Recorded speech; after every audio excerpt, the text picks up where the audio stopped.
السلام عليكم ورحمة الله. نحن معكم الآن من أحد مساجد مدينة حلب، المساجد التي تصدح بتكبيرات النصر، ويسرنا أن نلتقي ببعض المشايخ المسؤولين في داخل مدينة حلب المحاصرة.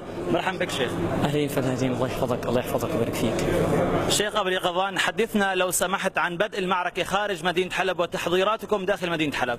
الحمد لله بدأ الإخوة فجر اليوم من الخارج من محاور كبيرة لن يعلن حتى الآن عنها، ولن يعلن عنها في الوقت المناسب. حتى المحاور التي بدأنا منها الآن النظام لا يعرف مداها إلى الآن. المعركة تحيطها سرية كاملة بفضل الله تبارك وتعالى.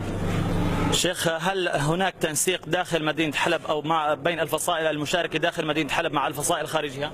بفضل الله عز وجل اتفقت الفصائل داخل حلب على رجل واحد في غرفة العمليات، هو مسؤول غرفة العمليات في داخل حلب، يتواصل مع غرفة العمليات في غرفة عمليات فتح حلب من الخارج. غرفة العمليات في داخل حلب فيها جميع فصائل حلب بفضل الله عز وجل، ولكل فصيل مندوب في غرفة العمليات. شكرا لك شيخ. شيخ، نريد منك كلمة توجهها للمحاصرين داخل مدينة حلب، كلمة ترفع بها معنوياتهم.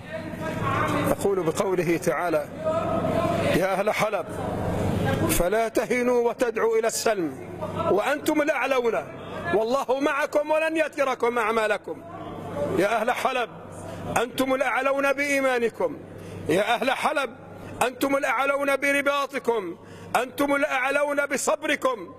يا أهل حلب كونوا مع الله، وثقوا برحمة الله، وثقوا بفرج من الله تبارك وتعالى قادم. سننتصر سننتصر سننتصر بإذن الله المقتدر. سننتصر رغم الجراد المنتشر، رغم الجراح والأسى، رغم الرصاص المنهمر. سننتصر بإذن الله، والبعث سوف ينكسر. سننتصر رغم المدى والقرمطي سينهزم.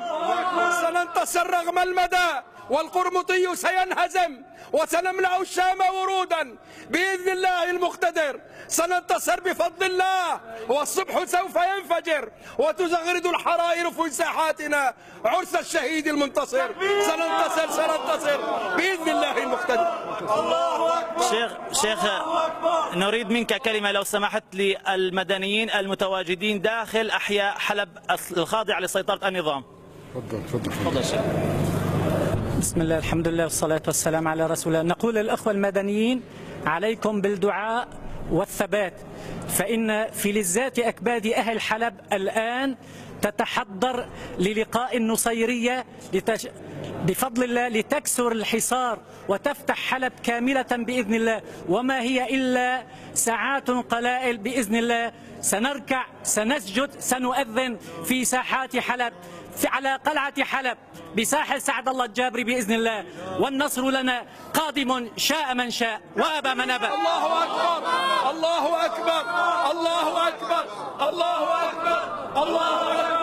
إذا معنويات عالية داخل أحياء مدينة حلب المحاصرة منذ أكثر من 80 يوم تقريبا. لا تزال معنويات المدنيين والعسكريين مرتفعة جدا، تزامنا مع اشتباكات تدور الآن خارج مدينة حلب وتحرير عدة مناطق في الريف الجنوبي وفي مناطق حلب الغربية. أحمد عبد الرحمن، قناة الجسر الفضائية، مدينة حلب.